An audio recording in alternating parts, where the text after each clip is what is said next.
इसमें 3 मृदाओं का वर्णन है। 3 जगह की मिट्टी काया के रोग को ठीक कर देती है महाराज। अगर किसी व्यक्ति को चर्म रोग हो गया, कुष्ठ रोग हो गया, चमड़ी सफेद पड़ गई, रोग समाप्त नहीं हो रहा, बढ़ते जा रहा है, औषधियां आपने बहुत कर ली, तो 3 जगह की मिट्टी आपको फल प्रदान करेगी। पहला सूर्य कुंड की मिट्टी। स्कंद पुराण सूर्य कुंड कहां पर है? तो कहा दतिया और झांसी के बीच में सूर्य कुंड निवास करता है। उस सूर्य कुंड की मिट्टी को लाकर जिस व्यक्ति को कुष्ठ रोग हो गया हो, शरीर की चमड़ी सफेद पड़ गई हो, स्कंद पुराण कहती है सूर्य कुंड की मृदा लगा लेने से 5 से 7 दिन में रोग समाप्त होने लगता है महाराज। पर सूर्य को सर्वाधिक प्रियता क्या?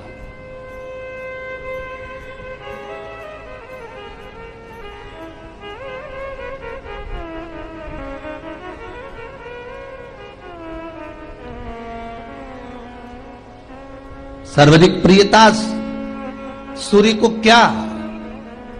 क्योंकि सूर्य तपता है, तो उस तपन को मिटाने के लिए सूर्य देवता के शरीर पर गाय का घृत मला जाता। जैसे शनि को तेल लगाया जाता है, सूर्य को घृत मला जाता। इसलिए सूर्य कुंड का एक नियम है कि सूर्य कुंड पर से अगर हम मिट्टी लेकर आते हैं, शरीर पर लगाने के बाद जब शरीर का चर्म रोग समाप्त हो जाए, सफेद चमड़ी अपने वापिस रंग में आ जाए, तब आप जितनी कामना कर कर आते हैं उतना घी उस सूर्य कुंड के पास में डालना पड़ता है। 1 किलो, 2 किलो, आधा किलो, 250 ग्राम, 25 ग्राम, 50 ग्राम, जो आपने कामना करी है उतना चढ़ाना पड़ता। पर वो घी गाय का होना चाहिए, और उस घी का प्रयोग कोई नहीं कर सकता। इसलिए आज भी स्कंद पुराण में तो केवल सूर्य कुंड का वर्णन है, घृत का वर्णन है, पर स्थान आज भी झांसी और दतिया के बीच में जो सूर्य कुंड विराजमान है, आज भी वहां पर कुंड के पास में एक घी का कुआं है जिसमें घी डाला जाता है, पर उस घी का प्रयोग कोई दुनिया का व्यक्ति नहीं कर सकता। जो करता है वो शरीर में फपोले पड़ जाते हैं और बाद में सड़कर मर जाता है।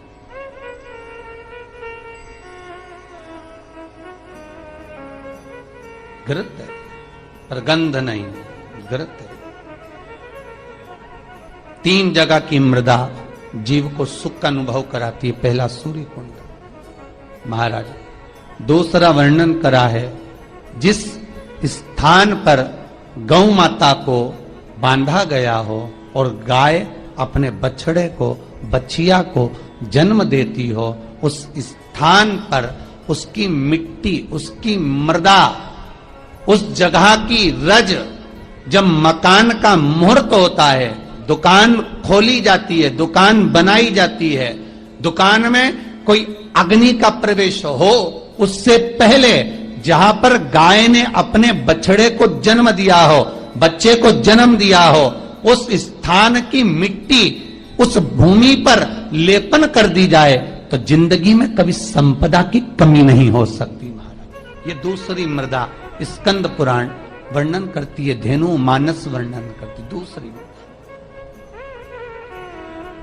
गीता प्रेस गोरखपुर का गो अंक वर्णन करता है। जहां पर गौ माता बंदी हो, जहां पर गौ माता नित्य स्मरण करती हो और गाय के बच्चों का जन्म होता हो, और वो भी देसी गाय, देसी बच्चों को जन्म दे, विदेशी नहीं, जर्सी नहीं हो, देसी बछड़ा हो, देसी ही गाय हो।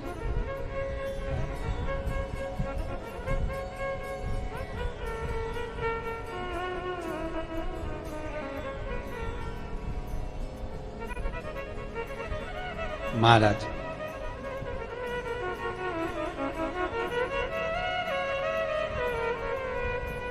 जहां पर गौ माता बंधती हो, गाय अपने बछड़े को जन्म देती हो, गाय अपने बछिया को जन्म देती हो, उस जगह की मिट्टी बड़ी प्रबल होती है।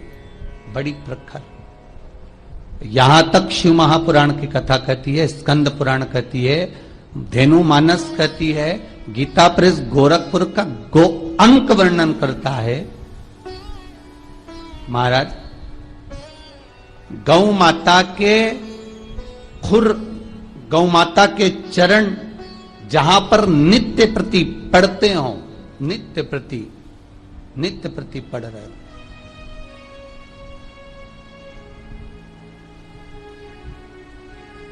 चरण पड़ने पर गौ माता के खुर में से गोलोचनी निकलती है महाराज।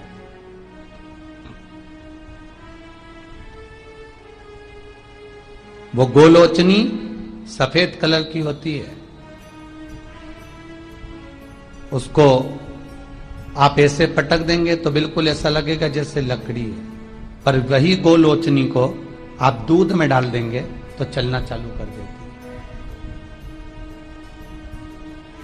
उसको कहते हैं गोलोचनी। गो अंक में वर्णन इसका, स्कंद पुराण में इसका वर्णन।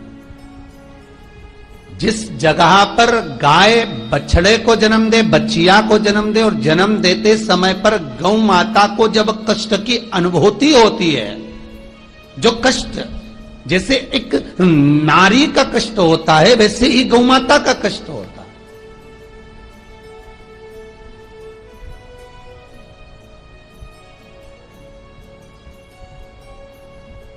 और वो कष्ट के समय पर खुर में से गौलोचनी गौ माता के कष्ट को हरने के लिए प्रकट होती है। उस गौलोचनी का जिह्वा से गौ माता चाटन करती है, चाटती है, और चाटने के बाद जो बछड़ा जन्म देती है उस बछड़े को अपनी जिह्वा से एक बार चाट लेती है। दुनिया में केवल एक गौ माता का बछड़ा ही ऐसा है कि वो गौलोचनी की जिह्वा से चाटने के बाद बछड़ा तुरंत उठ के खड़ा हो जाता है। दुनिया में एक शेरनी भी अपने बच्चे को जन्म दे, एक चीता भी अपने बच्चे को जन्म दे, भैंस भी अपने बच्चे को जन्म दे, एक कुत्ता भी अपने बच्चे को जन्म दे, दुनिया में कोई अपने बच्चे को जन्म देगा तो बच्चे को उठने में, संभलने में समय लगता है। पर दुनिया में केवल एक गौ माता ऐसी है कि गौ माता अपने बच्चे को जब जन्म देती है, जन्म देने के कुछ देर बाद जब वो गौ लोचनी की जिह्वा से चाट लेती है, बच्चा उठकर खड़ा हो जाता है। दुनिया में केवल एक गौ माता है। गौ लोचनी ढूंढो, हम ये नहीं कहते कि तुम गौ माता के पांव में ढूंढना प्रारंभ कर दो, आप तो मत ढूंढो। गौलोचनी जहां गिरी है उस रज का भी बड़ा महत्व है, अर्थात गाय ने जहां बछड़े को जन्म दिया उस भूमि पर गौलोचनी पड़ी है, और वो गौलोचनी हमारे जीवन का सुख का अनुभव करा देती है। वो गौलोचनी हमारे जीवन का आनंद का अनुभव करा देती है। इसलिए शास्त्र कहता है कि नई दुकान बन रही हो, नया मकान बन रहा हो, महाराज नई कोई प्रॉपर्टी आपने खरीदी है और उसमें कोई व्यापार चालू करना चाहते हो, तो पहले गाय जहां पर बछड़ा बच्चिया को जन्म दिया हो, भले पहले दिया हो, पर जमीन तो वही है, रज तो वही है, वहां की मिट्टी का लेपन करने से वो सुख, वो आनंद, वो संपदा बढ़ जाती है। तीसरी मिट्टी, तीसरी मृदा, गोपी भूमि, जिस भूमि पर गोपियां भगवान से मिलने के लिए गई थी और इंतजार करते करते कब द्वारका नाथ आएंगे, कब द्वारकाधीश हमें दिखेंगे, कब ठाकुर हमें दिखेगा, उस भूमि पर ठाकुर का इंतजार करती हैं। जब भगवान कृष्ण नहीं आए तब उन गोपियों ने शिव को बुलाया, इसलिए गोपी तालाब के पास में शंकर का मंदिर है।